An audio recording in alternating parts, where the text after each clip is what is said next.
வணக்கம் நண்பர்களே. UPSC civil services examination அப்ளிகேஷனுக்கு தேவையான OBC certificate and SC certificate இதை எப்படி அப்ளை பண்ணி வாங்குறது, இதை நம்ம சேனலில் எக்ஸ்பிளைன் பண்ணியிருக்கேன். அந்த வீடியோவை பார்க்காதவங்க இப்போ பாருங்கள். இதை தாண்டி மாணவர்களுக்கு ஜென்ரலாக ஒரு விஷயத்தை பற்றி நான் அட்வைஸ் பண்ண விரும்புகிறேன். இதை இதுக்கு முன்னாடி நான் பலமுறை பேசியிருக்கேன். நிறைய மாணவர்கள் அவங்க செய்யக்கூடிய தவறு என்னென்னா, ரிசர்வ்டு கேட்டகரியில் வருவாங்க. உதாரணத்துக்கு ஓபிசி, எஸ்சி, எஸ்டி இந்த மாதிரி கேட்டகரிஸில் வருவாங்க. ஆனால் அவங்க இந்த ரிசர்வேஷனை யூஸ் பண்ண மாட்டாங்க. இந்த மாதிரி நான் நிறைய கேண்டிடேட்ஸை பார்த்துருக்கேன். பர்சனலாக நிறைய பேர் என்னை மீட் பண்ணி பேசியிருக்காங்க.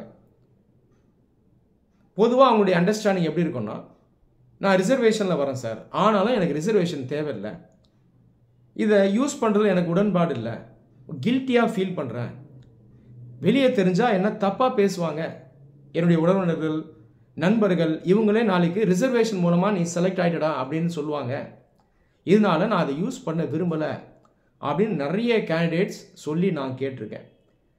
இவங்க எல்லாருக்கும் நான் பர்சனலாக ரிசர்வேஷன்னா என்ன அப்படிங்கிறத எக்ஸ்பிளைன் பண்ணி அவங்களுக்கு புரிய வச்சு அவங்கள நான் ரிசர்வேஷனை யூஸ் பண்ண வச்சுருக்கேன்.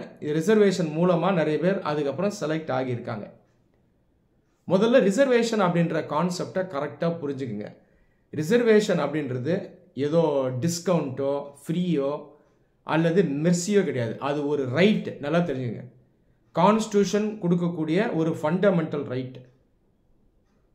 Indian constitution article 14 right to equality பற்றி சொல்லுது. இந்தியாவில் இருக்க எல்லா சிட்டிசன்ஸும் ஒன்று அப்படின்னு சொல்லுது.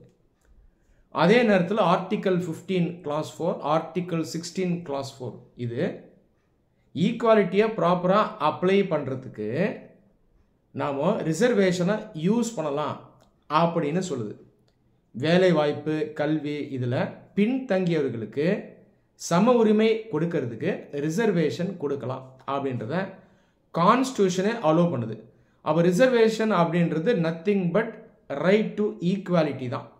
அதனால் நீங்கள் ரிசர்வேஷனை யூஸ் பண்ணுறதுக்கு பயப்படவோ வெக்கப்படவோ வேண்டாம். தயவுசெய்து இந்த தவறாக பண்ணாதீங்க, சரியா? ரிசர்வேஷன் இதை வேண்டாம் அப்படின்னு ஃபர்ஸ்ட் அட்டம்ப்ட்லேயோ செகண்ட் அட்டம்ப்ட்லேயோ முடிவு எடுத்து விட்டுடுவாங்க. அதுக்கப்புறம் பார்த்தீங்கன்னா தொடர்ந்தும் ரிசர்வேஷனை யூஸ் பண்ண மாட்டாங்க.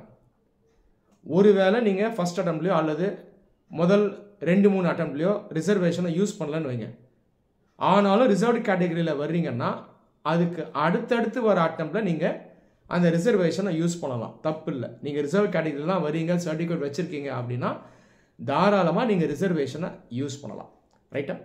இதை தாண்டிங்க நீங்கள் ரிசர்வேஷன்லேயே அப்ளை பண்ணாலும் நீங்கள் நல்லா ஸ்கோர் பண்ணுறீங்கன்னா நீங்கள் ஜென்ரல் கேட்டகரியில் தான் செலக்ட் ஆவீங்க. உதாரணத்துக்கு மார்க் அதிகம் எடுத்துட்டீங்க, நல்ல ரேங்க் எடுத்துட்டிங்கன்னா நீங்கள் ஜென்ரல் கேட்டகரி கேண்டிடேட்டாக தான் ட்ரீட் பண்ணப்படுவீங்க. அப்போது தாராளமாக நீங்கள் நல்லா ஸ்கோர் பண்ணலாம், நல்ல ரேங்க் எடுங்க, you will be treated as a general category. இது வரைக்கும் நீங்கள் கம்யூனிட்டி சர்டிஃபிகேட்டை அப்டெயின் பண்ணலன்னா உடனடியாக கம்யூனிட்டி சர்டிஃபிகேட்டை அப்ளை பண்ணி அதை வாங்கிடுங்க. நன்றி.